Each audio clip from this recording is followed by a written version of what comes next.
તો આજે આપણે આ વિડીયોમાં જોઈશું ગુજરાતમાં કયા કયા મુખ્ય પાકો થાય છે. તો વિડીયો પૂરો જોજો જેથી તમને આ માહિતી ઉપયોગી થઈ શકે. અને જો તમે ચેનલ પર નવા હો તો પ્લીઝ ચેનલને સબસ્ક્રાઈબ કરી બેલ આઇકન ઓન કરી દેજો. તો ચાલો વિડીયો શરૂ કરીએ. ગુજરાતના મુખ્ય પાકો એમાં છે બાજરી. ઉત્પાદન અને વાવેતરની દ્રષ્ટિએ ગુજરાત ભારતમાં પ્રથમ ક્રમે આવે છે. બાજરીમાં સૌથી વધુ વાવેતર બનાસકાંઠામાં થાય છે. બીજા નંબરનો જે કંઈ પાક છે જે જુવાર છે. શિયાળા અને ઉનાળા એમ બંને ઋતુમાં લેવાય છે. સૌથી વધુ વાવેતર ભાવનગર અને જામનગરમાં થાય છે જુવારનું. મકાઈ વધુ વાવેતર પંચમહાલ અને દાહોદમાં થાય છે.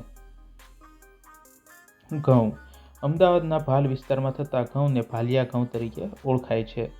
ઘઉંના વધુ વાવેતર માટે કલ્યાણ, સોના, સોનાલિકા, અરણેજ 624, NP 872 જાતનું વાવેતર થાય છે. ડાંગર વધુ વાવેતર વલસાડમાં થાય છે.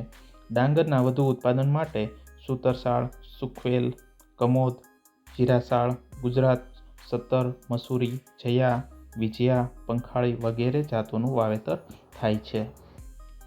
હવે આપણે જોઈએ કે ગુજરાતમાં કયા કયા રોકડિયા પાક થાય છે. તો એમાં છે મગફળી. ભારતમાં પ્રથમ સ્થાને ગુજરાત આવે છે મગફળીનું ઉત્પાદન કરવામાં. સૌથી વધુ વાવેતર જોઈએ તો તે ગુજરાતમાં થાય જૂનાગઢમાં.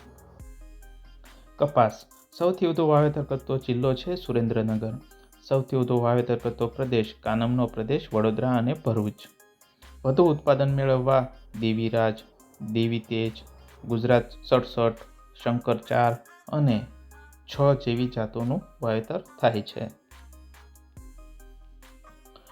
અને ત્રીજા નંબરનું છે તમાકુ. તમાકુના ઉત્પાદનમાં ગુજરાત આંધ્રપ્રદેશ પછી બીજા સ્થાને આવે છે.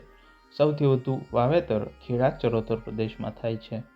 અને શેરડીની વાત કરીએ તો તેનું ઉત્પાદન બારડોલી અને સુરતમાં થાય છે.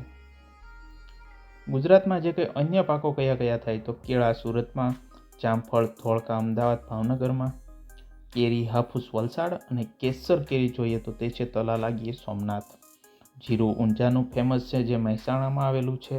ઈસબગુલની વાત કરીએ તો તે પણ મહેસાણામાં છે. બટાકાનું વાવેતરની વાત કરીએ તો તે છે બનાસકાંઠામાં. ફુલાવરની વાત કરીએ તો સાબરકાંઠામાં. દાડમની વાત કરીએ તો તે ભાવનગરમાં. ચીકુની વાત કરીએ તો નવસારીમાં અને વરિયાળીની વાત કરીએ તો મહેસાણામાં.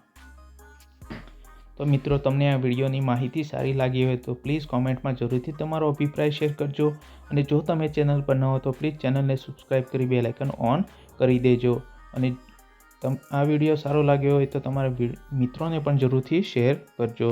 હવે મળીએ બીજા વિડીયોમાં. ત્યાં સુધી ધન્યવાદ. જય હિન્દ, જય ભારત.